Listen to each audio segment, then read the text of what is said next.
Welcome back to Monday at the Movies here on the Create channel. Tonight, we continue our theme of Black History Month with the Bronze Buckaroo, a western released in 1939 featuring an all-black cast. Yes, an all-black cast in a 1939 western. Those kinds of casts were not unheard of in earlier days of silent films, but the Depression and increased costs of talkies meant studios were less likely to take on the so-called risk of making a film targeted for black audiences.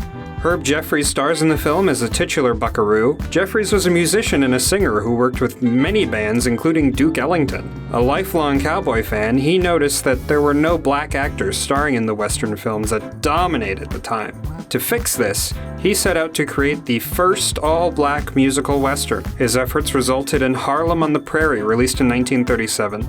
The film was enough of a hit, it encouraged the producers to make several more films following a similar vein.